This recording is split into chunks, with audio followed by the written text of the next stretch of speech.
everyone. Thank you so much for hosting us here today.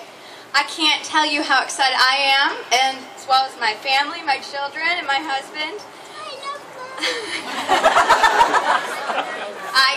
I was fortunate enough to have transfer here in 4th grade. I was going to a school down the street, and my parents saw I wasn't being challenged enough, and so we moved down Kendale Drive to come into the Kendale School District, and it was a great decision.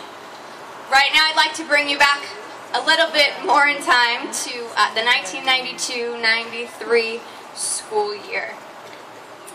It was 1992 was the year the Rodney King riots broke out. Bill Clinton was running against Ross Perot and George Herbert Walker Bush for his first term in office.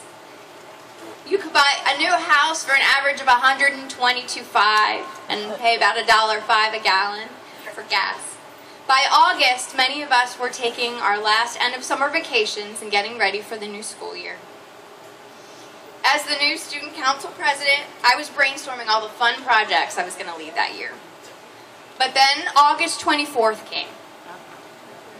One of the worst, most costly natural disasters in history at that time. For those of us who were here, everything changed. The small storm that I remember one local meteorologist calling Hurricane Andy would most likely dissipate before it ever hit land. But it didn't. It hit. It ripped rooftops off of houses, walls of homes, exposing their interiors like doll houses, ripping homes apart, knocking down entire communities like a house of cards. If any of you were here, remember that. Signs of those living in fear were raised. I remember by the fall, signs that said, "You loot, we shoot." And those are the things that will stay forever ingrained in my memory. And I'm sure most of yours. But the destruction also brought people closer together. I can remember looking for one of our neighbors after the storm with a bunch of neighbors in the neighborhood because she was the only one who we couldn't find. Or hearing about my grandparents and their neighbors who cooked steaks for them on their grill every night until their power was restored. I'm sure you've got lots of stories of your own. When Miami-Dade County schools reopened that year, only 2 weeks after they were originally scheduled to be open, my first project as student council president was to deliver books to a school in Homestead who had lost their library, among other things. We took a field trip to that school. And on our way, we passed through Tent City. Do any of you remember Tent City? Yes. Tent City was a converted baseball field, filled at that time with over 900 people who were homeless overnight, and the Marines who were sent there to care for them. When we got to the school, we were able to perform the mitzvah, the good deed, of delivering books to those children, hands-on.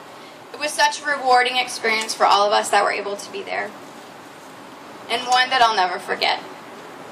The 1992-93 school year taught us that we don't have control over everything in life. There are things in our lives that we can't avoid no matter how hard we plan. However, we can control how we act towards each other and how we pick ourselves back up from a bad situation. The 1992-93 school year taught us acts of kindness, taught us to be gentler and more giving people. That is how I remember Kendale Elementary School.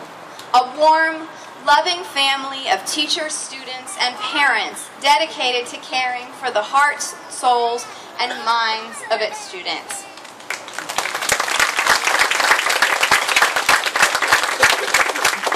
The future. Bringing us back, in the fall of last year, 2012, I reached out to Commissioner Rebecca Sosa's office, my Spanish teacher over 20 years ago, who helped plan the burial, in hopes of finding out if there was anyone who remembered the event. You see, for 17 years, I held on to a keychain with one of the 2 keys to the time capsule. It was engraved with my name, the open date, my title as president, and the day meant so much to me that I carried that key with me everywhere I moved, from Miami to Atlanta when I graduated college to Dallas 5 years ago. I carried it with me in every jewelry box so I would never lose it. Until one day, 3 years ago, my jewelry was stolen from me. My jewelry box was empty and everything was taken. So for the last 3 years, as my husband David can tell you, I wondered aloud over and over whether anyone remembered and whether that second key was still in the office, saved, as I had been told as a 12-year-old it would be. And then Commissioner Sosa's office helped put me in touch with Dale Popkin. And she remembered, and she was here.